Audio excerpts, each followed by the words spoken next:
Hello everyone and welcome to my YouTube channel. So friends, आज का lecture है जीसीएमएस पे। जीसीएमएस क्या होता है? जीसीएमएस का मतलब होता है gas chromatography mass spectrometry. GCMS बनता है with combination of gas chromatography as well as mass spectrometry. अब आप कहेंगे गैस क्रोमैटोग्राफी और मास स्पेक्ट्रोमेट्री एक साथ कैसे है, तो हम उसे भी समझेंगे। यानी कि GCMS में आप देखिए, पहले हम सारे वर्ड्स को क्या करने वाले हैं, तोड़ने वाले हैं। G से मतलब है गैस, C से मतलब है क्रोमैटोग्राफी। क्रोमैटोग्राफी क्या होती है, सबसे पहले देखते हैं। क्रोमैटोग्राफी होती है सेपरेशन टेक्निक। क्या होती है? सेपरेशन टेक्निक होती है। कैसी सेपरेशन टेक्निक होती है? जो हमारे क्या करता है, कंपोनेंट्स को सेपरेट करता है। ठीक है, सेपरेशन टेक्निक ऑफ कंपोनेंट्स। अब ये कंपोनेंट्स को कहां से सेपरेट करेगा? From mixture. किसी मिक्सचर से उसके इंडिविजुअल कंपोनेंट्स की सेपरेशन के लिए हम क्रोमैटोग्राफी का यूज करते हैं। अब ये तो समझ आ गई भी, हाँ जी चलो, क्रोमैटोग्राफी क्या होती है। गैस क्रोमैटोग्राफी क्या होती है?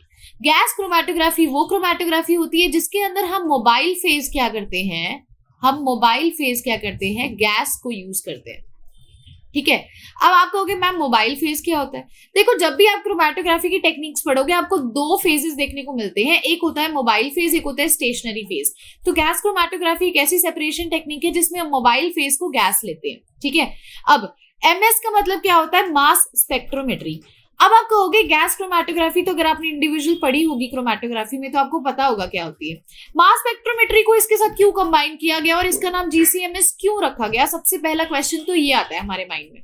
तो मैं आपको एक चीज बता दूं, GCMS जो है एक सेपरेशन टेक्निक तो है ही है।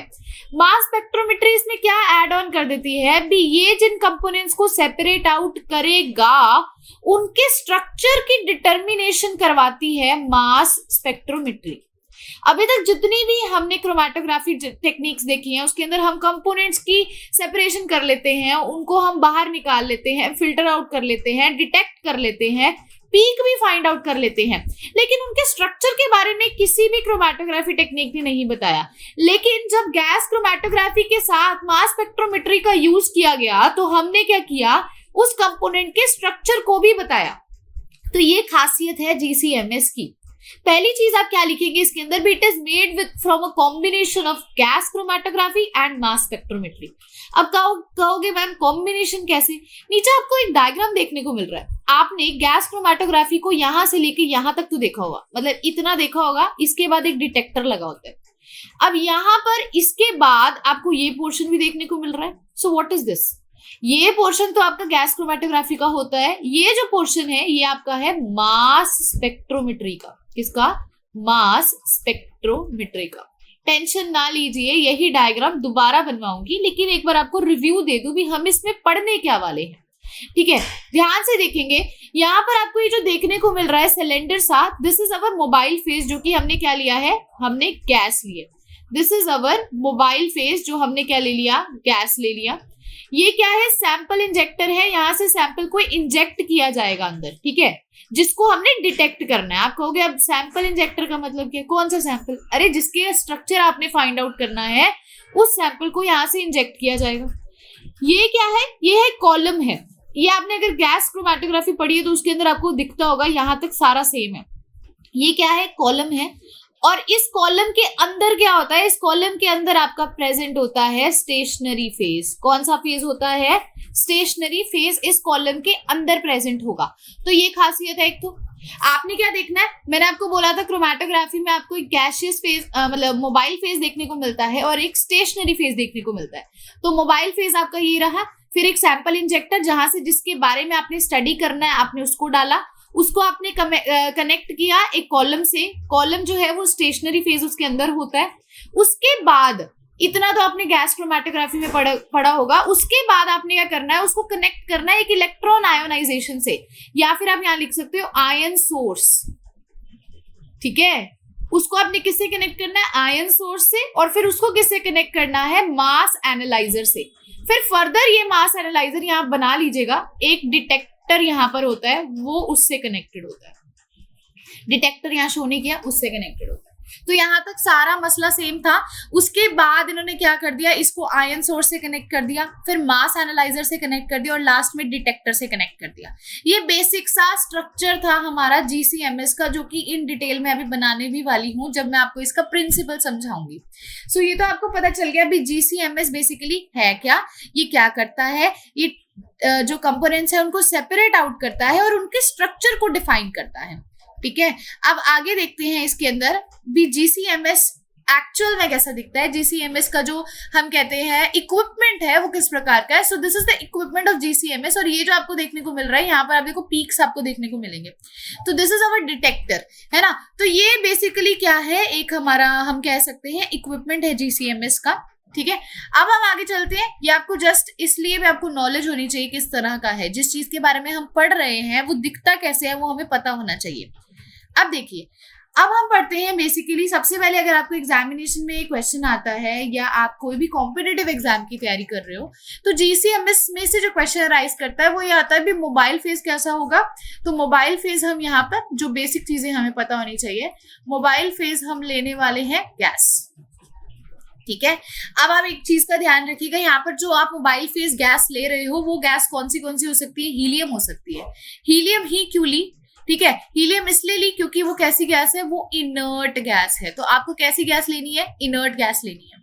अब आप कहोगे इनर्ट गैस किस लिए ली, इनर्ट गैस इसलिए ली क्योंकि वो किसी से रिएक्ट नहीं करेगी। अगर वो रिएक्शन ही शो कर देगी तो हम कैसे मॉलिक्यूल को, उसके स्ट्रक्चर को, उसकी अमाउंट को, उसकी स्पीड को आइडेंटिफाई कर पाएंगे, है ना। तो रिएक्शन नहीं होनी चाहिए, इस वजह से हमने कौन सी गैस ली, इनर्ट गैस ली, हीलियम ली। ठीक है, उसके बाद आप यहाँ पे देखिए जीसीएमएस को हमने मास स्पेक्ट्रोमेट्री के साथ ही क्यों कपल किया। मैंने आपको बोला ना भी gas chromatography plus mass spectrometry है, मतलब इन दोनों टेक्निक्स को हमने क्या किया, साथ में कर लिया। ठीक है, कंबाइन कर दिया, तो वो क्या बन गया, जीसीएमएस बन गया। या अगर आप इन अदर वर्ड्स अगर आप इसको लिखना चाहते हो तो आप ये लिख सकते हो, ठीक है, gas chromatography is coupled with mass spectrometry. इसको हमने क्या किया है, इसके साथ कपल्ड कर दिया है। ठीक है, तो इसे हम क्या कहेंगे, जीसीएमएस बोलेंगे। बेसिकली हमने मास स्पेक्ट्रोमेट्री ली, और मास स्पेक्ट्रोमेट्री के क्या फायदे हैं इस चीज के बारे में भी आपको पता होना चाहिए। तो मास स्पेक्ट्रोमेट्री के फायदे ये हैं भी, ये जो है हाई सेंसिटिविटी शो करती है, हाई सेंसिटिविटी शो करती है, इस वजह से हमने इसको लिया। प्लस और क्या क्या करती है, इसकी फास्ट स्कैनिंग स्पीड होती है, फास्ट स्कैनिंग स्पीड होती है, इस वजह से हमने क्या किया, मास स्पेक्ट्रोमेट्री का इस्तेमाल किया। किसके साथ, गैस क्रोमैटोग्राफी के साथ। ठीक है, अब और क्या खासियत होती है, गैस क्रोमैटोग्राफी तो चलो रोल हमें पता ही होता है बेसिकली क्या करता है, वो मैं अभी आपको बताऊंगी भी। मास स्पेक्ट्रोमेट्री क्या करता है, उसका स्ट्रक्चर डिफाइन करता है, ये अभी बता के हटी हूं आपको। स्ट्रक्चर डिफाइन करता है, और किस हेल्प से डिफाइन करता है, स्ट्रक्चर को बताता है बाय फ्रेगमेंटेशन। फ्रेगमेंटेशन एक टेक्निक है जो हम बचपन से पढ़ते आ रहे हैं, तो फ्रेगमेंटेशन टेक्निक से ये उसके स्ट्रक्चर को डिफाइन करता है, मतलब वो उसको फ्रेगमेंट्स में तोड़ता है। किसको तोड़ता है, कैसे तोड़ता है, आइए स्ट्रक्चर की हेल्प से प्रिंसिपल को समझते हैं। ओके, सो देखिए, सबसे पहले मैं बनाने वाली हूँ यहाँ पर एक स्ट्रक्चर। तो स्ट्रक्चर में आपने क्या करना है, सबसे पहले एक आपने बनानी है ट्यूब। ट्यूब हम यहाँ में कह सकते हो, आप सिलेंडर बनाओगे जिसके अंदर आपका क्या प्रेजेंट है, जिसके अंदर आपका हीलियम गैस जो है वो प्रेजेंट होगी। सो this is our helium gas. Okay, अब हमने जो हीलियम गैस ली है किस प्रकार की लेनी है, ये हमारा कौन सा फेज होगा, ये हमारा होगा मोबाइल फेज। कैसा फेज होगा, मोबाइल फेज होगा। ठीक है, अब यहाँ इसको हमने किससे लगाना है, इसको अटैच करना है, यहाँ पर एक कंट्रोलर होता है, ऐसे सा बना दो, दिस इज अवर कंट्रोलर। ये क्या है, कंट्रोलर है। कंट्रोलर का मतलब क्या होता है, गैस किस प्रेशर से आ रही है, कितने प्रेशर से आ रही है, वो कंट्रोल करना उसका मेन मोटिव होता है। ठीक है, उसके बाद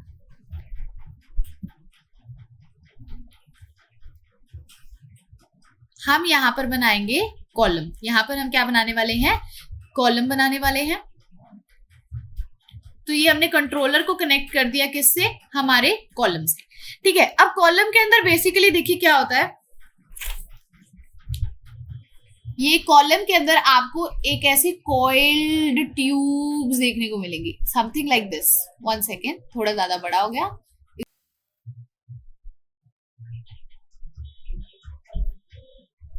हाँ जी, किस प्रकार की कॉइल्ड ट्यूब्स देखने को मिलती है, तो ऐसे ऐसे कॉइल्ड ट्यूब्स आपको देखने को मिलेंगी। ये होता है हमारा कॉलम। ये ना डबल लेयर बना दोगे तो बहुत अच्छा है, बेनिफिशियल है ऐसे करके।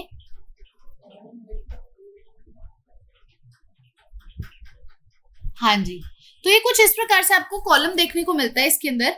ये क्या है हमारा, दिस इज अवर कॉलम। ये क्या है हमारा कॉलम है, ठीक है। कॉलम के अंदर क्या प्रेजेंट होता है हमारा स्टेशनरी फेज। क्या प्रेजेंट होता है हमारा स्टेशनरी फेज, ठीक है। अब देखिए इसके साथ और क्या क्या लगा होता है हमें वो भी स्टडी करना है। यहां पर लगा होता है एक इंजेक्टर। ये क्या है हमारा इंजेक्टर। इसे और क्या कह सकते हो, इसे कह सकते हो सैंपल इंजेक्टर। जिस सैंपल को हम स्टडी कर रहे हैं उसको हम यहां से क्या करने वाले हैं, इंजेक्ट करने वाले हैं। अब बेसिकली इसके साथ क्या और लगा होता है, ये देखिए यहां पर आपको देखने को मिलेगा हमारा मास स्पेक्ट्रोमीटर। यहां पर क्या देखने को मिलेगा, मास स्पेक्ट्रोमीटर आपको देखने को मिलेगा, जो कि बिल्कुल हमारे कॉलम के जस्ट साइड में प्रेजेंट होता है, ठीक है। और इसके अंदर आपको क्या देखने को मिलेगा स्टूडेंट्स, पहले तो आपको एक देखने को मिलेगा आयन सोर्स। अभी लिखती हूं मैं, लेबलिंग सारों की कर देती हूँ, ठीक है। पहले हम बना लेते हैं हमारा सारा स्ट्रक्चर। ये हमारा यहाँ पर प्रेजेंट है मास फिल्टर, ठीक है।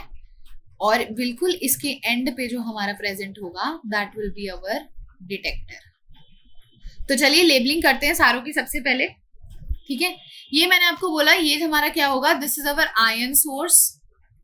ये आयन सोर्स है, ठीक है, जो इससे क्या होगा, ऐसे कनेक्टेड होगा कुछ इस प्रकार से, ठीक है। आयन सोर्स है, यहाँ पर आप ऐसे लाइंस बना दोगे और नीचे इलेक्ट्रिक फील्ड अप्लाई करोगे, वो बताऊंगी कैसे। तो ये मैंने इलेक्ट्रिक फील्ड दिखा दी है, ठीक है। ये आयन सोर्स बन गया। इसके बाद आपको क्या देखने को मिल रहा है, इसके बाद आपको देखने को मिल रहा है मास फिल्टर। ये हमारा क्या है, मास फिल्टर, ठीक है। और यहाँ पर ये मैं आपको प्रोसेस अभी समझाऊंगी तो और क्लियर हो जाएगा। और लास्ट में हमारा ये क्या है, डिटेक्टर, ठीक है। ये जो रेड वाला मैंने शो किया है ये पूरा क्या कहलाता है, ये पूरा कहलाता है मास स्पेक्ट्रोमीटर। अब समझते हैं बेसिकली होता क्या है, ध्यान से फिनोमिना को समझेंगे, पॉइंट टू पॉइंट फिनोमिना को समझेंगे तो बहुत इजीली आपको ये चीज समझ आ जाएगी। हम कोई ऐसे कलर का पेन लेते हैं जिससे और क्लियरली समझ आ जाए, आपको दिख जाए, विजिबल हो पेन, ठीक है। तो मैं ग्रीन से कलर का ये ले लेते हैं, नियॉन से शेड का। आइए देखिए हम करने वाले हैं स्ट्रक्चर और वर्किंग और किस प्रकार से हमारे आयंस की मूवमेंट होती है। तो ध्यान दीजिएगा, ये हमारी हीलियम गैस है। हीलियम गैस जो है बेसिकली ये हमारा क्या काम कर रहा है, ये काम कर रहा है as a mobile phase. Mobile phase का क्या काम होता है कि जो सैंपल हम ऊपर से इंजेक्ट करने वाले हैं ना, वो उसको कैरी करने का काम करेगा थ्रू द कॉलम, ठीक है। वो क्या करेगा, उसको कैरी करने का काम करेगा। अब देखिए हमने क्या किया, इस कंट्रोलर की हेल्प से कुछ प्रेशर अप्लाई किया और जिसके कारण क्या हुआ, ये जो हमारा मतलब ये जो हमारा गैस है, मोबाइल फेज है, ये अंदर जाने लगा और ये सैंपल को अपने साथ साथ लेके जाने लग गया, ठीक है। हमने कितने अमाउंट ऑफ सैंपल को इंजेक्ट करना है इसके अंदर, हम अबाउट 10 की पावर -6 ग्राम सैंपल को क्या करने वाले हैं, इंजेक्ट करने वाले हैं इस कॉलम के अंदर। अब वो सैंपल क्या है, इस मोबाइल फेज के थ्रू जो यहाँ से गैस का प्रेशर आएगा उसके थ्रू इस कॉलम के अंदर ट्रैवल करेगा। वो जब इस कॉलम के अंदर ऐसे ट्रैवल करेगा, आप देखोगे ऐसे कुछ इस प्रकार से आपको ट्रैवल करता हुआ दिखेगा, ठीक है। वैसे से जाता हुआ आपको दिखेगा, ऐसे से ट्रैवल करने वाला है। अब आप कहोगे ये जो कॉलम है ये बना किसका होता है, तो ये कॉलम जो होता है ये अंदर जो है ये कोटेड होता है सिलिका से। ये किससे कोटेड होता है, ये सिलिकॉन रबड़ या सिलिका से कोटेड होता है, जो कि हमारी क्या होती है, स्टेशनरी फेज होती है, ठीक है। अब यहाँ क्या करते हैं, हम इसको इंजेक्टर के थ्रू सैंपल को इंजेक्ट कर देते हैं और वो कॉलम के थ्रू क्या करता है, हीलियम की हेल्प से फ्लो करता है हमारा सैंपल। हीलियम क्या था हमारा, मोबाइल फेज। मोबाइल फेज की हेल्प से हमारा सैंपल क्या करेगा, थ्रू आउट द कॉलम क्या करेगा, फ्लो आउट करेगा। अब प्रिंसिपल बेसिकली क्या होता है, जो मोर वॉलेटाइल कंपाउंड है ना, वो फास्टर मूव करता है देन लेस वॉलेटाइल कंपाउंड। ध्यान से लिखिएगा इसको, जो मोर वॉलेटाइल कंपाउंड है, ये इसका प्रिंसिपल है। More volatile compound moves faster than the less volatile compound, ठीक है। वो लेस वॉलेटाइल कंपाउंड के कंपैरेटिवली ज्यादा मूव करता है। तो सबसे पहले जो है हमारा कंपोनेंट जो सेपरेट आउट होगा, मतलब जो यहां से इधर आएगा, इसको कनेक्ट कर देना, जो यहाँ से इधर हमारे आयन सोर्स की तरफ जाएगा वो कौन सा होगा, मोर वॉलेटाइल वाला। देखो हमने क्या किया, मोबाइल फेज से कुछ प्रेशर लगाया जिससे हीलियम गैस क्या करने लगी, ट्रैवल करने लगी, और उसके ऊपर जो सैंपल है वो आ गया और उसकी हेल्प से हीलियम गैस फ्लो होने लगी और उसके ऊपर हमारा सैंपल था वो through out the stationary phase move out करने लगे कॉलम में। अब जो मोर वॉलेटाइल कंपाउंड है वो जल्दी मूव करेगा then the less volatile compound, ठीक है। अब क्या होगा, वो जब यहाँ से मूव करेगा, यहाँ तक तो जो हमारा था ना वो था हमारा गैस क्रोमैटोग्राफी, ठीक है। मैंने क्या बोला, जीसीएमएस किसका कॉम्बिनेशन है, गैस क्रोमैटोग्राफी और मास स्पेक्ट्रोमेट्री का। तो गैस क्रोमैटोग्राफी का रोल यहीं तक था। अब था मास स्पेक्ट्रोमेट्री। मास स्पेक्ट्रोमेट्री में क्या होगा, अब जो हमारा मोर वॉलेटाइल कंपाउंड है, मान लो ये ऐसे ऐसे आ रहा है, मान लो बड़ा है ऐसे सर्कल में है, ठीक है, ये यहाँ से आ गया, जैसे ही वो आयन सोर्स में घुसेगा, आयन सोर्स में घुसते ही वो छोटे छोटे आयंस में अपने आप को क्या कर लेगा, तोड़ लेगा। क्या करेगा, छोटे छोटे आयंस में तोड़ लेगा। एक चीज यहाँ पर लिख लेना तो आपको फायदा हो जाएगा, मास स्पेक्ट्रोमेट्री के अंदर पहले ही लिख लो ताकि आपको इजी हो जाएगा। मास स्पेक्ट्रोमेट्री क्या क्या करवाती है, ये क्या करवाएगी, आयंस की प्रोडक्शन करवाएगी, पहला स्टेप। ये क्या करवाएगी, आयंस की प्रोडक्शन। अभी आपने देख लिया ना, आयन सोर्स में आते ही वो आयंस में टूट गया, छोटे छोटे आयंस में टूट गया, है ना। उसके बाद वो क्या करवाएगी, मूवमेंट करवाएगी। किसकी मूवमेंट करवाएगी, इन्हीं आयंस की मूवमेंट करवाएगी, ठीक है। उसके बाद नेक्स्ट स्टेप हमारा क्या होता है, उन आयंस की क्या करवाएगी, सेपरेशन करवाएगी, और लास्ट में उनकी क्या करवाएगी, डिटेक्शन करवाएगी। तो देखो अब क्या हुआ, सबसे पहला स्टेप क्या है, मास स्पेक्ट्रोमेट्री के अंदर आयंस की प्रोडक्शन हुई, यहाँ पे आयंस प्रोड्यूस हुए, मतलब बड़े वाला कंपाउंड छोटे छोटे आयंस में टूट गया। आयंस का मतलब क्या होता है, पॉजिटिव और नेगेटिव में टूट गया। उसके बाद वो क्या है, कहाँ जाएगा, वो जाएगा मास फिल्टर में। मास फिल्टर में जाने का मतलब क्या है, यहाँ देखो मास फिल्टर में कैसे जाएगा, मूवमेंट करके, वो ऐसे करके मूवमेंट करके जाएगा, ये मूवमेंट करके जा रहा है, कोई टेढ़ा कोई ऐसे ऐसे मूवमेंट हो रही है। मास फिल्टर में जाने के बाद, मूवमेंट होने के बाद अब आयंस की क्या होगी, सेपरेशन। कोई पॉजिटिव में स्प्लिट हो जाएगा, कोई नेगेटिव में, सारे सेपरेट हो जाएंगे, अलग अलग हो जाएंगे। उसके बाद क्या होता है, वो कनेक्टेड होता है। अब ये पॉजिटिव नेगेटिव जो आयन सेपरेट हो गए, ये जाएंगे डिटेक्टर के अंदर, और डिटेक्टर में जाने के बाद यहाँ पर क्या होगा, डिटेक्टर क्या करेगा, उनके स्ट्रक्चर को डिफाइन करेगा, जो कि मास स्पेक्ट्रोमेट्री का काम होता है। सो ये हमारा क्या था, ओवरऑल जीसीएमएस था। हमने क्या किया, कंट्रोलर की हेल्प से प्रेशर डाला और हीलियम गैस जो है वो अंदर चली गई हमारी मोबाइल फेज का काम करके, और वो उसने किसको कैरी किया, हमारे सैंपल को कैरी किया। किसमें कैरी किया, स्टेशनरी फेज के ऊपर वो पास ऑन होती रही और वो चली गई। और जो मोर वॉलेटाइल कंपाउंड है ना, वो जल्दी जाएगा और लेस वॉलेटाइल वाला धीरे धीरे आएगा। तो सबसे पहले हमने मोर वॉलेटाइल कंपाउंड को सेपरेट किया, उसको हमने मास स्पेक्ट्रोमीटर में जैसे ही डाला, वो आयंस में क्या हो गया, प्रोड्यूस हो गया। आयंस में प्रोड्यूस होने के कारण उसने मूवमेंट शो करी और वो क्या हुआ, सेपरेट हो गया आयंस में। और फिर हमने क्या किया, उन आयंस को अलग अलग सेपरेट करके उनके स्ट्रक्चर को आइडेंटिफाई कर लिया। सो ये हमारा था बेसिक प्रिंसिपल जीसीएमएस का। अब इसके अंदर हम कुछ और व्यू पॉइंट्स लिख लेते हैं, होपफुली आपको ये समझ तो आ गया होगा। इसके अंदर और लिखने से पहले आपको एक इमेज देखने को मिल रही होगी। हाँ जी, ये वाली इमेज एक बार फिर से देख लीजिए, आपको भी यहाँ क्लियर हो चुका होगा ये जो इमेज थी, है ना। ओके, सो अब यहाँ पर देखिए आपने और पॉइंट्स क्या लिखने हैं। देखो जीसीएमएस जो है वो किन मॉलिक्यूल्स के लिए होते हैं, वो न्यूट्रल मॉलिक्यूल्स के लिए होते हैं। क्यों न्यूट्रल मॉलिक्यूल्स के लिए होते हैं, क्योंकि वो बाद में देखो जैसे ही वो मास स्पेक्ट्रोमेट्री में जाएगा वो खुद ब खुद उसको आयंस में तोड़ देगा, पॉजिटिव नेगेटिव में। तो इसीलिए न्यूट्रल मॉलिक्यूल होता है ना, उसको आयंस में तोड़ेगा, उसकी मूवमेंट करेगा, उसको स्प्लिट करेगा। तो ये न्यूट्रल मॉलिक्यूल्स के लिए होता है, जिनका मास क्या होता है, मास अप टू 1500, ठीक है, जिनका मास इतना होता है। उसके बाद आप यहाँ पे लिख सकते हो भी, जो आपका गैस क्रोमैटोग्राफी है ना, उसमें जो कंट्रोलर का प्रेशर लगाते हो वो आप 1 ATM लगाते हो, ठीक है। लेकिन जो आपका मास स्पेक्ट्रोमेट्री का आप प्रेशर लगाते हो, मास स्पेक्ट्रोमेट्री में भी प्रेशर लगता है जब वो आयंस की सेपरेशन करता है, तो वो अबाउट 10 की पावर -5 से लेके 10 की पावर -6 टॉर तक प्रेशर लगता है मास स्पेक्ट्रोमेट्री के अंदर, ठीक है। ये मोस्ट कन्वीनियंट मेथड है, ठीक है, आप ये लिखोगे इसके अंदर, ये मोस्ट कन्वीनियंट मेथड है। क्यों कन्वीनियंट मेथड है, क्योंकि मैंने अभी आपको स्टार्टिंग में बताया था मास स्पेक्ट्रोमेट्री के बारे में, तो मैंने आपको बोला था ना अभी, इसमें फास्ट स्कैनिंग स्पीड होती है, जल्दी कर देते हैं, जल्दी कंपाउंड सेपरेट हो जाते हैं और उनके स्ट्रक्चर भी हमें मिलने जाते हैं, इसलिए कन्वीनियंट मेथड है, ठीक है। क्योंकि ये हमें स्ट्रक्चरल इंफॉर्मेशन भी देता है।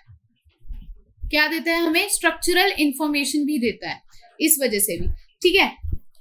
तो बहुत सिंपल सा हमारा था जीसीएमएस का टॉपिक। इसके अंदर आप इसको अच्छे से नोट डाउन कर सकते हो, इसके डायग्राम बता सकते हो, प्रिंसिपल के अंदर सारा आपने एक्सप्लेन करना है कहाँ से कहाँ तक ट्रैवल होता है।